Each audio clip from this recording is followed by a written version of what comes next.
Hello guys and welcome back to a new video. मैं आपको इस वीडियो में बताने वाला हूँ क्यों आपको सोलो लेवलिंग एक बार ज़रूर चेकआउट करना चाहिए और क्यों सोलो लेवलिंग पीक है एनीमे का और सबको सोलो लेवलिंग के बारे में ही क्यों बात कर रहे हैं। अगर आपने इस एनीमे को एक बार ट्राई नहीं किया है तो मैं जो एक्सप्लेन करने वाला हूँ उसको लेकर आप लोग ज़रूर एक बार इसको ट्राई करो। और मैंने अपना एक्सप्लेनेशन को 6 चैप्टर्स में डिवाइड किया है जिसकी मदद से आपको क्लैरिटी मिलेगा कि ये एनीमे टॉप पे क्यों है और आपको इसको चेकआउट क्यों करना चाहिए। तो हम लोग का आता है चैप्टर 1 रेसोनेटिंग स्टोरी। सोलो लेवलिंग का जो स्टोरी है वो हम लोग से बहुत ज़्यादा रेसोनेट करता है क्योंकि हम लोग अपने आप को रियल वर्ल्ड में जैसे देखते हैं वीक है, हम लोग मेन प्रोटैगनिस्ट है, हम लोग के अराउंड सब रिवॉल्व हो रहा है, हम लोग फाइट कर रहे हैं वर्ल्ड से, सब कोई अपने लाइफ में बिजी है और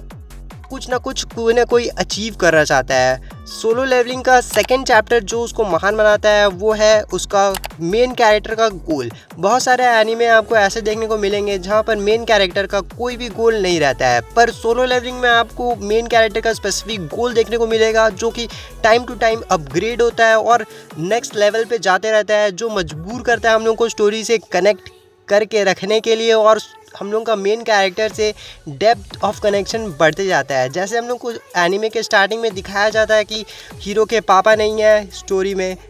कहाँ पर है किसी को नहीं पता, हीरो की मॉम जो है वो हॉस्पिटल में है और उसकी बहन स्कूल में पढ़ रही है तो उसका भी खर्चा उसको उठाना है। तो उसके पास एक मजबूरी, एक स्ट्रॉन्ग रीज़न है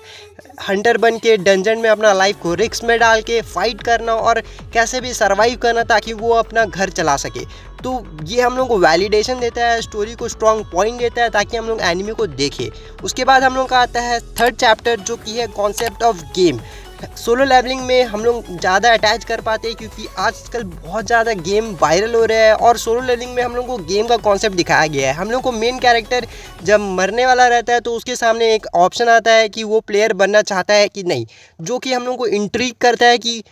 एक ऐसा वर्ल्ड जहाँ पर कोई भी अपना एक बार उसको जो रैंक मिल गया उससे इवॉल्व नहीं कर सकता है, पर हम लोग का मेन कैरेक्टर इवॉल्व कर सकता है क्योंकि वो एक्सपी गेन कर सकता है, वो एक सिस्टम का पार्ट बन चुका है। और गेमिंग में भी तो ऐसे ही होता है, जितना ज़्यादा आप गेम को खेलोगे उतना ज़्यादा आपका लेवल अप जाएगा और आप नया नया स्किल अनलॉक कर पाओगे। उसके बाद आता है हम लोग का चैप्टर 4 वीक टू ओपी। हम लोगों का कैरेक्टर रहता है बहुत ज़्यादा वीक और बनता है बहुत ज़्यादा ओवर पावर, जो कि सबको डोमिनेट करता है, जो कि हम लोग के रियल लाइफ में भी रेसोनेट करता है हम लोग के साथ क्योंकि हम लोग भी अपने आप को जब बहुत ज़्यादा वीक महसूस करते हैं तो हम लोग अपना स्किल्स के ऊपर काम करते हैं और फिर हम लोग उस लेवल पे पहुंचते हैं जब हम लोग ओवर पावर हो सके, इस वर्ल्ड से फाइट करते हैं हम लोग अंदर अंदर सबसे, और हम लोग दिखाना चाहते हैं, प्रूव करना चाहते हैं वर्ल्ड से कि हम लोग कमज़ोर नहीं है। तो वो बहुत ज़्यादा कनेक्ट करता है हम लोग को स्टोरी के मेन कैरेक्टर और स्टोरी से। उसके बाद फिफ्थ जो इसको महान बनाता है इसका एनिमेशन, एपिक फाइट और साउंड। स्टोरी टेलिंग तो है ही एनिमे का, जो कैरेक्टर बिल्डअप होता है,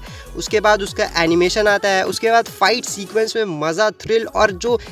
एंजाइटी होता है हम लोगों को देखते समय, क्योंकि हम लोग कैरेक्टर के साथ इतना जुड़ चुके हैं कि जो कैरेक्टर के साथ हो रहा है वो हम लोग अपने ऊपर लेके देख रहे हैं कि हम लोग ये सिचुएशन में होते तो हम लोग क्या करते, और उस पर 5 स्टार रेटिंग लगा देता है। उसका साउंड इफेक्ट्स और जो विजुअल्स इफेक्ट जो आता है, स्टूडियो ने बहुत ज़्यादा अच्छा काम किया है इसके ऊपर। उसके बाद हम लोगों का लास्ट और मेन